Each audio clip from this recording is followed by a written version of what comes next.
Indonesia ini diapresiasi dengan lahirnya sebuah undang-undang nomor 18 tahun 2019, yaitu Undang-Undang Pondok Pesantren, di mana pesantren secara keseluruhan menjadi perhatian dan menjadi bagian dari tanggung jawab pemerintah ke depannya untuk difasilitasi bagaimana pesantren ke depan bisa berkembang, bisa memberikan manfaat kepada masyarakat, bisa tangguh, bisa tumbuh besar dan berkembang di negara Republik Indonesia ini.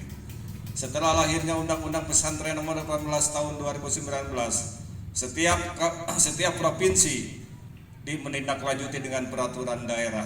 Peraturan daerah yang dimana di dalamnya adalah tetap pemerintah daerah provinsi se-Indonesia harus memfasilitasi, memperhatikan pondok pesantren, baik sisi sarana prasarana, santri, kiai dan sebagainya yang ada kaitan dengan kemajuan pondok pesantren.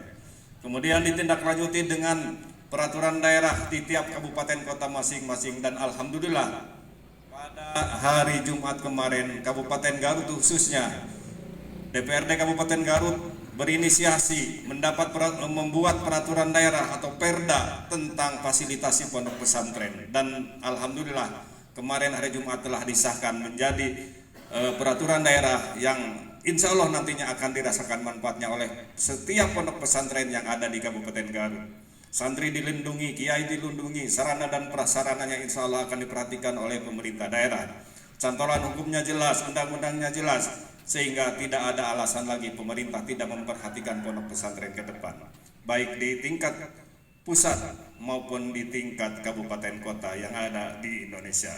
Alhamdulillah pada hari ini rekan-rekan saya DPRD Kabupaten Garut di alun-alun Kabupaten Garut dalam rangka upacara Hari Santri Nasional 22 Oktober 2022, dalam upacara kali ini akan menyerahkan kado terindah, yaitu Perda fasilitasi pondok pesantren untuk pesantren yang ada di Kabupaten Garut yang jumlahnya kurang lebih 1.300 pondok pesantren yang ada di Kabupaten Garut. Kalau di Jawa Barat jumlah pesantren itu 12.000 lebih, ya, se-provinsi Jawa Barat. Nah, kita di sini ya sama santri, ya.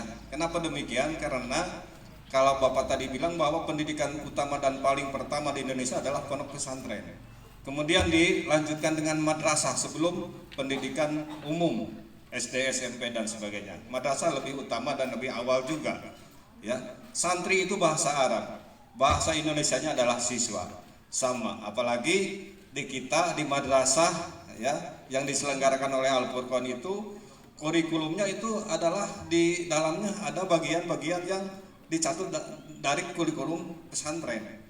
Kenapa demikian? Karena pelajaran-pelajaran yang ada di madrasah itu seperti Quran hadis, akidah akhlak, kemudian bahasa Arab, fikih dan sebagainya itu adalah pelajaran-pelajaran materinya yang diambil dari kitab kuning juga. Bab per bab, pasal per pasal ada yang diambil menjadi dimasukkan ke kurikulum nasional. Yang menjadi pelajaran madrasah aliyah, madrasah sanawiyah dan madrasah ibtidaiyah. Al-Quran hadis, di mana di sana di pesantren bab wudu diajarkan, bab toharoh, bab sholat dan sebagainya. Sama di madrasah pun diajarkan. Jadi kita itu bagian dari santri-santri yang ada di pondok pesantren Al-Furqan, yang menjadi tanggung jawab sekarang menjadi tanggung jawab pemerintah daerah agar diperhatikan. Fasilitas yang ada di pesantren juga harus dimanfaatkan.